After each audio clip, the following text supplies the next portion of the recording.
எனதருமை நாட்டுமக்களே வணக்கம். மனதின் குரலில் மீண்டும் உங்களோடு இணைய மீண்டும் ஒரு சந்தர்ப்பம்.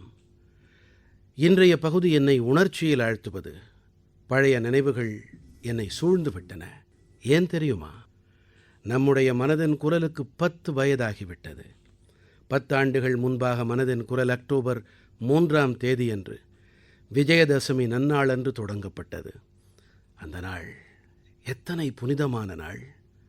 இது இயல்பாக அமைந்த ஒன்று. இதோடு கூடவே இந்த ஆண்டு அக்டோபர் மாதம் 3ஆம் தேதியன்று நாம் மனதின் குரலின் 10 ஆண்டுகளை நிறைவு செய்யும் அதே வேளையிலே நவராத்திரி புண்ணிய காலத்தின் முதல் நாளுமாகவும் இருக்கும். மனதின் குரலின் இந்த நீண்ட நெடிய பயணத்திலே பல கட்டங்களை என்னால் மறக்க இயலாது. மனதின் குரலில் கோடிக்கணக்கான நேயர்கள் நம்முடைய இந்த பயணத்தின் போது கூட்டாளிகளாக இருந்தார்கள். தொடர்ந்து எனக்கு தோள் கொடுத்தும் வந்தார்கள். தேசத்தின் அனைத்து இடங்களிலிருந்தும் தகவல்களை எனக்கு திரட்டி தந்தார்கள். மனதின் குரலின் நேயர்கள் மட்டுமே இந்த நிகழ்ச்சியின் உண்மையான சூத்திரதாரிகள்.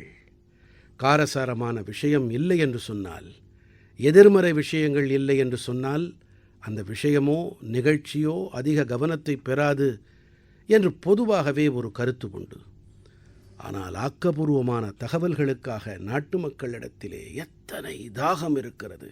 ஆக்கப்பூர்வமான கருத்துகள், உத்வேகம் அளிக்கக்கூடிய எடுத்துக்காட்டுகள், நம்பிக்கையூட்டக்கூடிய சம்பவங்கள் ஆகியவற்றை மக்கள் எத்தனை பேரார்வத்தோடு அரவணைத்துக் கொள்ளுகிறார்கள் என்பதை மனதின் குரலின் வெற்றி நிரூபித்து காட்டியிருக்கிறது. சகோரப் பறவை என்று ஒன்று உண்டு. இது மழைநீர் துளிகளை மட்டுமே பருகி உயிர் வாழுமாம். மக்களும் கூட இந்த சகோரப் பறவையைப் போலவே தேசத்தின் சாதனைகளையும் மக்களின் சமூக ரீதியான சாதனைகளையும் எந்த அளவுக்கு பெருமிதத்தோடு செவிமடுக்கிறார்கள் என்பதையெல்லாம் நாம் மனதின் குரலில் பார்த்தோம். மனதின் குரலின் 10 ஆண்டுக்கால பயணம் எப்படிப்பட்டதொரு மாலையை தயாரித்திருக்கிறது என்று சொன்னால், இதன் ஒவ்வொரு பகுதியிலும் புதிய காதைகள், புதிய உயர்வுகள், புதிய ஆளுமைகள் இணைந்து கொண்டே வருகின்றன. நமது சமூகத்தின் சமூக உணர்வோடு கூட அரங்கேறும் செயல்களுக்கு மனதின் குரல் வாயிலாக கௌரவம் கிடைக்கிறது. அந்த வேளையிலே மனதின் குரலுக்காக வந்திருக்கும் கடிதங்கள் என் நெஞ்சையும் கூட பெருமிதத்தில் விம்மச் செய்கின்றன. நம்முடைய தேசத்திலே தான் எத்தனை திறமைசாலிகள் இருக்கின்றார்கள்! அவர்களிடம் தேசம் மற்றும் சமூகத்திற்கு சேவை புரிய வேண்டும் என்று எத்தனை தாகம் இருக்கிறது! சுயநலமற்ற தன்மையோடு சேவை செய்ய இவர்கள் தங்களுடைய வாழ்க்கை முழுவதையும் அர்ப்பணம் செய்கின்றார்கள்.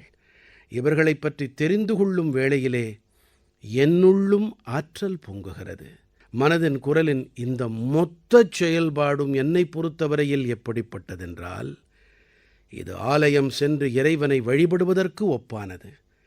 மனதின் குரலின் ஒவ்வொரு விஷயத்தையும், ஒவ்வொரு சம்பவத்தையும், ஒவ்வொரு கடிதத்தையும் நான் நினைத்து பார்க்கும்போது, மக்களாகிய மகேசர்கள் எனக்கு இறைவனாரின் வடிவங்கள், அவர்களை நான் தரிசனம் செய்கிறேன் என்றே நான் உணர்கிறேன். நண்பர்களே, நான் இன்று தூர்தர்ஷன், பிரசார் பாரதி மற்றும் ஆல் இண்டியா ரேடியோவோடு தொடர்புடைய அனைவரையும் பாராட்டுகிறேன். இவர்களுடைய தீவிரமான முயற்சிகள் காரணமாகவே மனதின் குரலின் இந்த மகத்துவம் நிறைந்த கட்டத்தை நாம் எட்ட முடிந்திருக்கிறது. தொடர்ந்து இந்த நிகழ்ச்சியை காட்சிப்படுத்தி வரும் பல்வேறு தொலைக்காட்சி சேனல்கள், மண்டல தொலைக்காட்சி அலைவரிசைகளுக்கும் நான் என் நன்றிகளை தெரிவித்துக் கொள்கிறேன். மனதின் குரல் வாயிலாக நாம் எந்த பிரச்சனைகளை எழுப்பினோமோ, ஊடக நிறுவனங்கள் இவற்றை ஒரு இயக்கமாகவே மாற்றினார்கள். நான் அச்சு ஊடகத்திற்கும் என் நன்றிகளை தெரிவிக்கிறேன். இவர்கள் இதனை வீடுகள் தோறும் கொண்டு சேர்த்திருக்கின்றார்கள். அதேபோல யூடியூபர்களுக்கும் என் நன்றிகளை தெரிவிக்கிறேன். இவர்கள்தாம் மனதின் குரல் தொடர்பாக பல நிகழ்ச்சிகளை வடிவமைத்திருக்கிறார்கள். இந்த நிகழ்ச்சியை 22 மொழிகளோடு கூடவே 12 அயல்நாட்டு மொழிகளிலும் கேட்க முடிகிறது. தங்களுடைய பிராந்திய மொழியிலே மனதின் குரலை கேட்பதாக மக்கள் என்னிடத்திலே கூறும்போது எனக்கு மிக உவப்பாக இருக்கிறது. மனதின் குரல் நிகழ்ச்சியை ஆதாரமாக கொண்ட ஒரு வினாவிடை போட்டி நடைபெற்று வருவது உங்களில் பலருக்கு தெரிந்திருக்கும். இதிலே யார் வேண்டுமானாலும் பங்கெடுத்துக் கொள்ளலாம். mygov.in தளத்திற்குச் சென்று நீங்கள் இந்த போட்டியில் பங்கெடுக்கலாம்.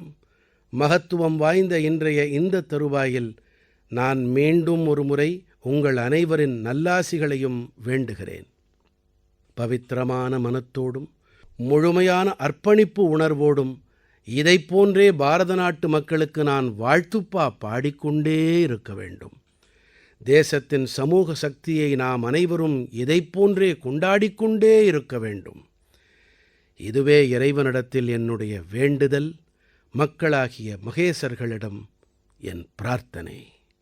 எனக்கு பிரியமான நாட்டுமக்களே, கடந்த சில வாரங்களாகவே தேசத்தின் பல்வேறு பாகங்களில் கடும் மழை பெய்து வருகிறது. நீர் சேமிப்பு எத்தனை மகத்துவம் வாய்ந்தது, நீரை சேமித்து வைப்பது எத்தனை அவசியமானது என்பதை இந்த மழைக்காலம் நமக்கு அறிவுறுத்துகிறது. மழைக்கால நாட்களில் சேமிக்கப்படும் நீரானது நீர் தட்டுப்பாடு மாதங்களில் மிகவும் உதவிகரமாக இருக்கிறது. இதுதான் கேட்ச் த ரெயின், மழை நீரை சேமிப்போம் போன்ற இயக்கங்களின் உணர்வாகும். நீர் பாதுகாப்பு தொடர்பாக பல புதிய முயற்சிகளில் ஈடுபட்டு வருகிறார்கள் என்பது எனக்கு மகிழ்ச்சியை அளிக்கும் ஒன்று. இப்படிப்பட்டதொரு முயற்சியைத்தான் உத்தரப்பிரதேசத்தின் ஜான்சியில் நம்மால் காண முடிகிறது. ஜான்சி புந்தேல்கண்டில் இருப்பதும் அங்கே நீர் தட்டுப்பாடு எத்தனை கடுமையானது என்பதும் உங்களுக்கு தெரிந்திருக்கும். இங்கே ஜான்சியிலே சில பெண்கள் குராரி நதிக்கு புத்துயிரூட்டி இருக்கின்றார்கள்.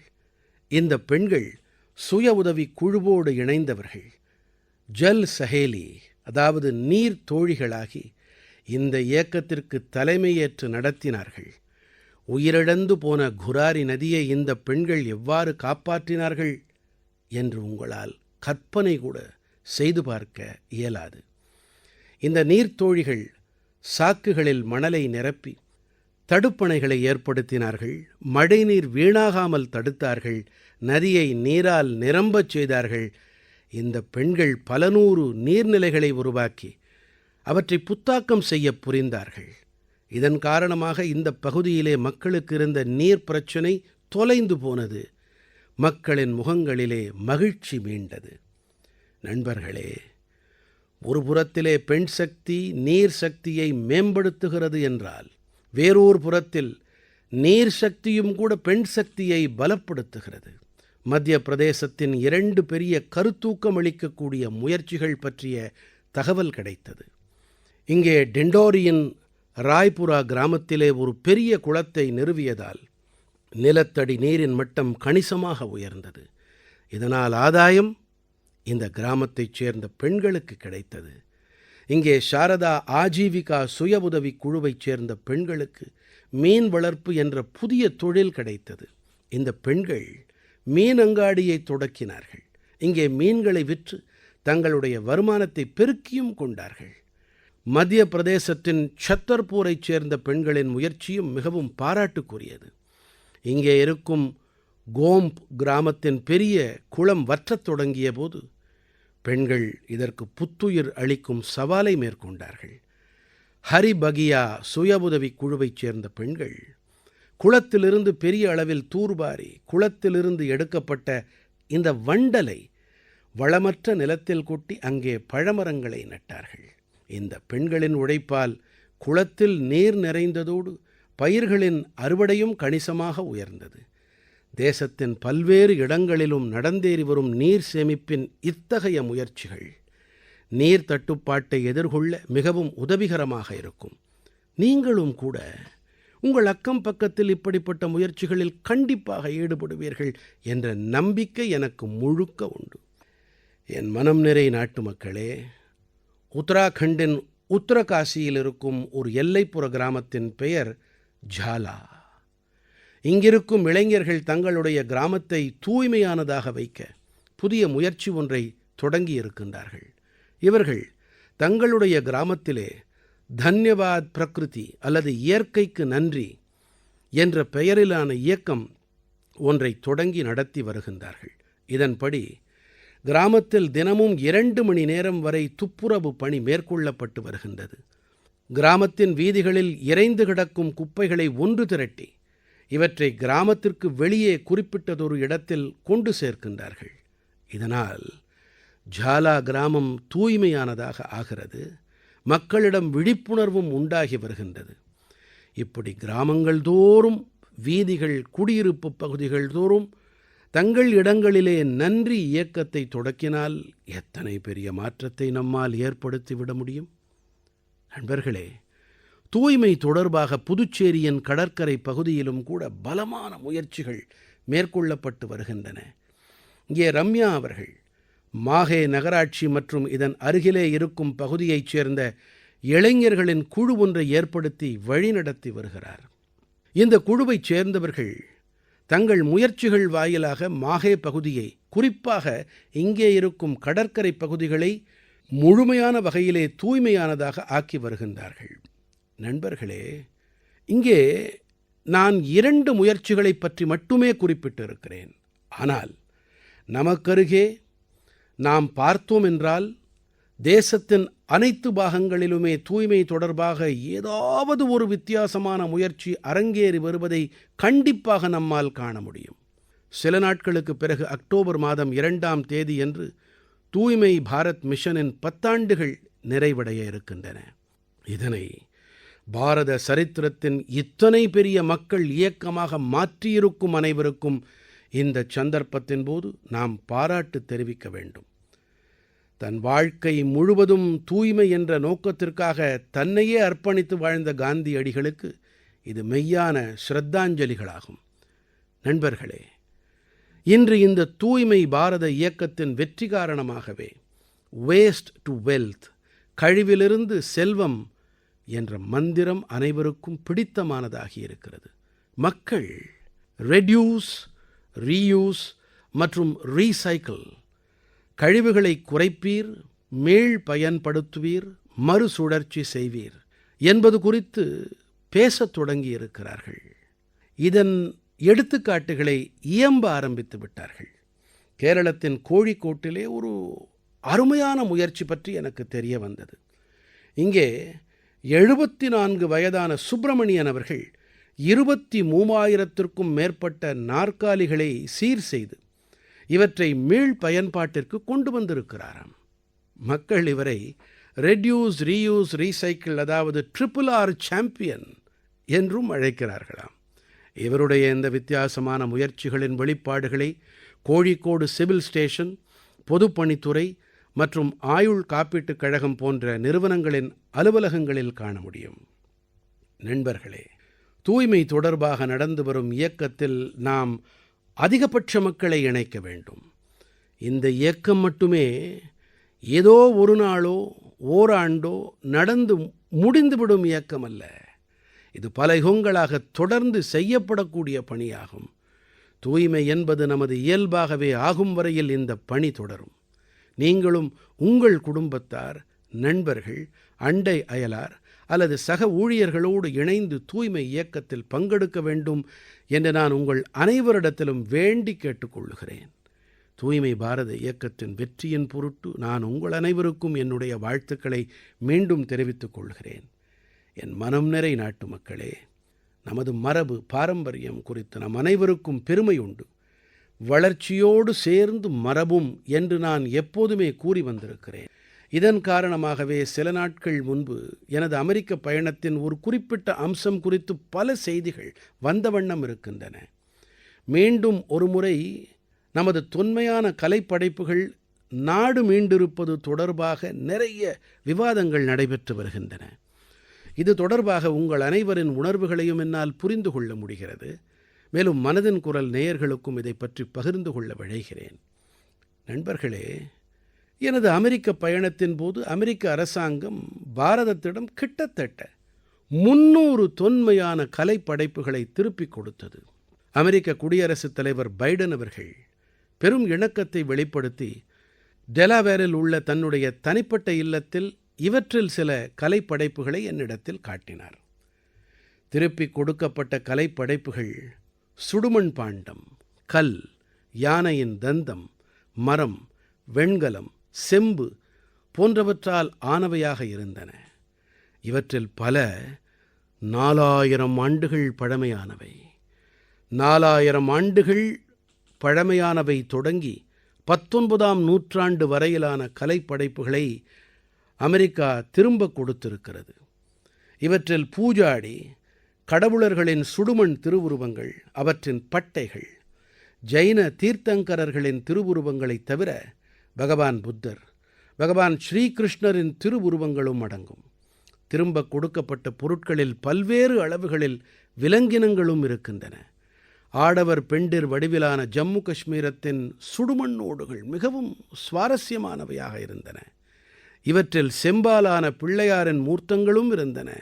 இவை தென்னாட்டைச் சேர்ந்தவை. திரும்பக் கொடுக்கப்பட்ட பொருட்களில் அதிக எண்ணிக்கையில் பகவான் விஷ்ணுவின் படங்களும் இருந்தன. இவை முக்கியமாக வட மற்றும் தென் பாரதத்தோடு தொடர்புடையவை. இந்த கலைப்படைப்புகளை பார்க்கும்போது நமது முன்னோர்கள் எந்த அளவுக்கு நுணுக்கங்களுக்கு முக்கியத்துவம் கொடுத்து வந்திருக்கிறார்கள் என்பது புலனாகிறது. கலை தொடர்பாக அவர்களிடத்திலே ஆச்சரியமான புரிதல் இருந்தது.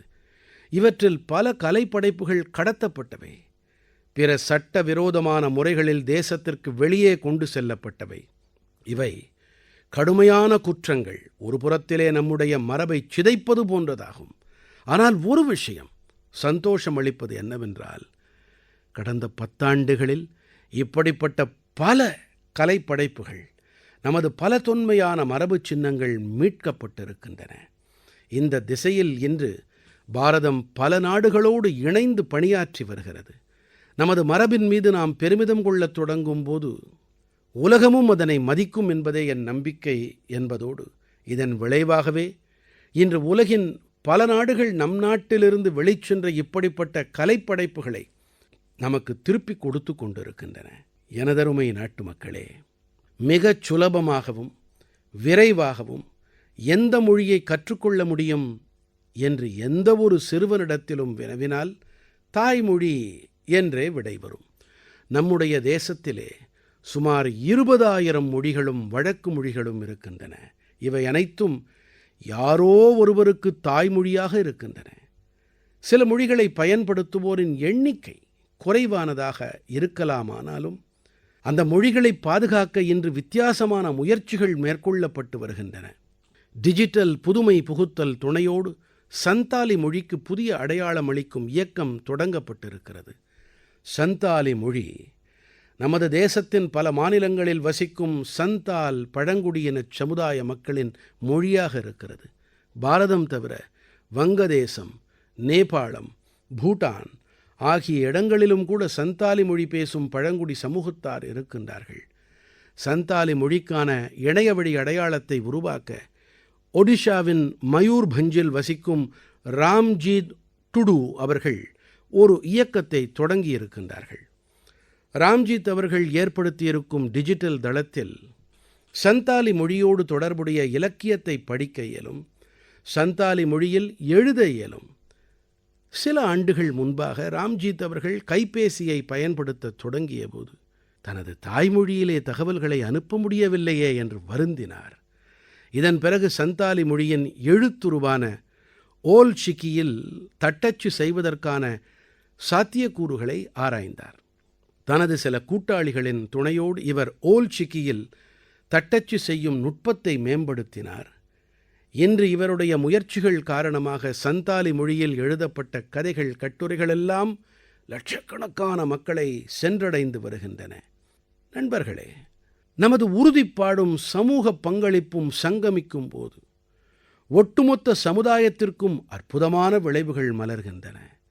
இதற்கான புத்தம்புது எடுத்துக்காட்டு தான் அன்னையின் பெயரில் ஓர் மரம். இந்த இயக்கம் அற்புதமான இயக்கமாக மிளிர்ந்திருக்கிறது. மக்களின் பங்களிப்புக்கான இப்படிப்பட்டதொரு எடுத்துக்காட்டு உள்ளபடியே உத்வேகம் தரவல்லது. சுற்றுச்சூழல் பாதுகாப்பு தொடர்பாக தொடங்கப்பட்ட இந்த இயக்கம் தேசத்தின் அனைத்து மூலைகளிலும் இருக்கும் மக்களின் பங்களிப்பின் துணையோடு ஒரு அதிசயத்தை நிகழ்த்தி காட்டியிருக்கிறது. உத்தரப்பிரதேசம், குஜராத், மத்திய பிரதேசம், ராஜஸ்தானம், தெலங்கானா மாநிலங்கள் இலக்கிற்கும் விஞ்சிய எண்ணிக்கையில் மரங்களை நட்டு சாதனைகளை படைத்திருக்கின்றன. இந்த இயக்கத்தின்படி உத்தரப்பிரதேசத்தில் 26 கோடிக்கும் மேற்பட்ட மரங்களும், குஜராத்தில் 15 கோடிக்கும் மேற்பட்ட மரங்களும், ராஜஸ்தானத்தில் ஆகஸ்ட் மாதத்தில் மட்டும் 6 கோடிக்கும் அதிகமான மரங்களும் நடப்பட்டிருக்கின்றன. தேசத்தின் ஆயிரக்கணக்கான பள்ளிகளும் கூட இந்த இயக்கத்தில் விறுவிறுப்பாக கலந்து கொண்டன. நண்பர்களே, நமது தேசத்திலே மரம் நடும் இயக்கத்தோடு தொடர்புடைய ஏராளமான எடுத்துக்காட்டுகள் வந்த வண்ணம் இருக்கின்றன. இப்படிப்பட்ட ஒரு எடுத்துக்காட்டு தான் தெலங்கானாவின் KN ராஜசேகர் அவர்களுடையது. மரம் நடுவதில் இவருக்கு இருக்கும் தீவிர முனைப்பு நம்மை ஆச்சரியப்பட வைக்கிறது. சுமார் 4 ஆண்டுகள் முன்பாக இவர் மரம் நடும் இயக்கத்தை தொடங்கினார். ஒவ்வொரு நாளும் ஒரு மரம் நடுவது என்று இவர் தனக்குத்தானே தீர்மானித்துக் கொண்டார். இந்த உறுதிப்பாட்டை இவர் மிக தீவிரமான விரதம் போன்றே கடைபிடித்து 1500க்கும் மேற்பட்ட மரங்களை இதுவரை நட்டிருக்கிறார். மிகப்பெரிய விஷயம் என்னவென்றால், இந்த ஆண்டு ஒரு விபத்துக்கு ஆளான பிறகும் கூட இவர் தனது உறுதிப்பாட்டிலிருந்து சற்றும் தளரவில்லை. இப்படிப்பட்ட அனைத்து முயற்சிகளையும் நான் இதயபூர்வமாக பாராட்டுகிறேன். அன்னையின் பெயரில் ஓர் மரம் என்ற இந்த பவித்திரமான இயக்கத்தோடு கண்டிப்பாக நீங்களும் இணைய வேண்டும் என்பதே நான் உங்களிடம் விடுக்கும் வேண்டுகோள். எனதருமை நாட்டுமக்களே, நமதருகே இருப்போர் சிலர் பேரிடர் காலங்களில் தங்கள் பொறுமையை இழப்பதில்லை, மாறாக அதிலிருந்து கற்கிறார்கள். இப்படிப்பட்ட ஒரு பெண்ணின் பெயர் சுபஸ்ரீ. இவர் தனது முயற்சியின் துணையால் கடினமான மற்றும் மிகவும் பயனுள்ள மூலிகைகளால் ஒரு அற்புதமான பூங்காவை உருவாக்கியிருக்கிறார். இவர் தமிழ்நாட்டின் மதுரையில் வசிப்பவர். இவர் தொழில் ரீதியாக ஆசிரியையாக இருந்தாலும் மருத்துவத் தாவரங்களின் பால் இவருக்கு அலாதியான பிரியம் இருக்கிறது. இவருடைய இந்த ஈடுபாடு 1980களில் தொடங்கியது. ஒருமுறை இவருடைய தந்தையாரை நச்சுப்பாம்பு ஒன்று தீண்டிய போது பாரம்பரியமான மூலிகைகள் தாவரங்களைக் கொண்டு உடல்நலம் மீட்சி பெறுவதில் உதவிகரமாக இருந்தது. இந்த சம்பவத்திற்கு பிறகு பாரம்பரியமான மருத்துவத் தாவரங்களைப் பற்றிய தேடலை தொடக்கினார் இவர். இன்று மதுரையின் வரிச்சியூர் கிராமத்தில் இருக்கும் இவருடைய வித்தியாசமான மூலிகை பூங்காவிலே 500க்கும் மேற்பட்ட அரிய வகை மூலிகைச் செடிகள் இருக்கின்றன. தனது இந்த பூங்காவை உருவாக்க இவர் தீவிரமாக உழைக்க வேண்டியிருந்தது. ஒவ்வொரு தாவரத்தையும் தேடித் தேடி இவர் தொலைதூரங்களுக்கு பயணங்களை மேற்கொண்டிருக்கிறார், தகவல்களை திரட்டியிருக்கிறார், பலமுறை மற்றவர்களிடம் உதவிகளையும் கோரியிருக்கிறார். கோவிட் காலத்தில் நோய் எதிர்ப்பு சக்தியை அதிகரிக்கக்கூடிய மருத்துவ மூலிகைகளை மக்களுக்கு கொண்டு சேர்த்திருக்கிறார். இன்று இவருடைய இந்த மூலிகை பூங்காவிற்கான தொலைவான பகுதிகளில் இருந்தும் பலர் வருகிறார்கள். இவர் அனைவருக்கும் மருத்துவ தாவரங்களைப் பற்றிய தகவல்களையும் அவற்றின் பயன்பாடுகளைப் பற்றியும் விளக்குகிறார். சுபஸ்ரீ அவர்கள் பல நூறு ஆண்டுகள் நமது கலாச்சாரத்தின் அங்கமாக விளங்கும் பாரம்பரியத்தை முன்னெடுத்துச் சென்று கொண்டிருக்கிறார். அவருடைய மூலிகை பூங்காவானது நமது கடந்த காலத்தை வருங்காலத்தோடு இணைக்கிறது. அவருக்கு நம்முடைய பல பல நல்வாழ்த்துக்கள். நண்பர்களே, மாறிவரும் காலத்திலே வேலைகளின் தன்மையும் மாறிக்கொண்டே வருகிறது. புதிய புதிய துறைகள் உருவாகி வருகின்றன. எப்படி கேமிங், அனிமேஷன், ரீல் மேக்கிங், திரைப்பட தயாரிப்பு அல்லது போஸ்டர் தயாரிப்பு, இவை போன்று இவற்றிலே ஒன்றில் உங்களுடைய திறமையை நன்கு சிறப்பாக உங்களால் வெளிப்படுத்த முயன்றால் உங்கள் திறன்களுக்கு மிகப்பெரிய மேடை கிடைக்க வாய்ப்பு இருக்கிறது. நீங்கள் ஒரு வாத்தியக்குழு, பேண்டோடு தொடர்புடையவராகவோ சமுதாய வானொலிக்காக பணியாற்றுபவராகவோ இருந்தால் உங்களுக்கு மிகப்பெரிய வாய்ப்பு காத்திருக்கிறது. உங்களுடைய திறமை மற்றும் படைப்புத் திறனை மேம்படுத்த பாரத அரசின் தகவல் மற்றும் ஒலிபரப்பு அமைச்சகம் கிரியேட் இன் இந்தியா, இந்தியாவில் படைப்போம் என்ற கருத்திலான 25 சவால்களை தொடங்கியிருக்கிறது. இந்த சவால்கள் உங்களுக்கு மிகவும் சுவாரஸ்யமாக இருக்கும். சில சவால்கள் இசை, கல்வி மற்றும் ஆன்டை பைரசி எனப்படும் படைப்பாற்றல் களவுக்கு எதிரான நடவடிக்கைகளின் மீதும் கவனம் செலுத்துவதாக இருக்கின்றது. இந்த ஏற்பாட்டில் பல தொழில்சார் அமைப்புகளும் பங்கெடுக்கின்றன. இவை இந்த சவால்களுக்கு தங்களுடைய முழு ஒத்துழைப்பையும் அளிக்கவிருக்கின்றன. இவற்றில் கலந்து கொள்ள நீங்கள் wavesindia.org என்ற இணையதளத்தில் நுழையவும். நாடெங்கிலும் இருக்கும் படைப்பாளிகளிடம் என்னுடைய சிறப்பான வேண்டுகோள், நீங்கள் கண்டிப்பாக இதிலே கலந்து கொள்ளுங்கள். உங்களுடைய படைப்பாற்றலை வெளிப்படுத்துங்கள். என் மனம் நிறை நாட்டுமக்களே, இந்த மாதம் மேலும் ஒரு மகத்துவமான இயக்கத்தின் 10 ஆண்டுகள் நிறைவடையவிருக்கிறது. இந்த இயக்கத்தின் வெற்றியில் தேசத்தின் பெரிய தொழில்கள் தொடங்கி சிறிய கடைக்காரர்கள் வரை பலரின் பங்களிப்பும் அடங்கியிருக்கிறது.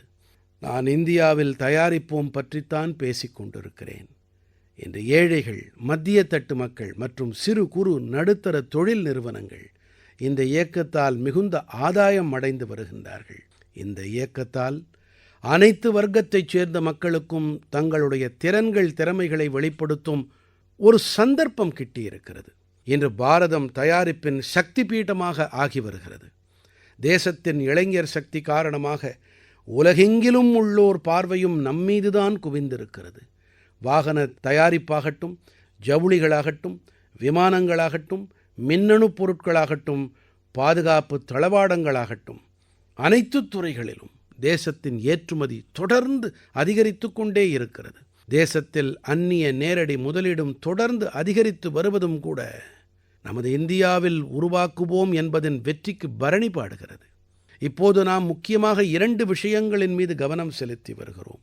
முதலாவதாக தரம், அதாவது நமது தேசத்தில் தயாரிக்கப்படுபவை உலகத்தரம் வாய்ந்ததாக இருக்க வேண்டும்.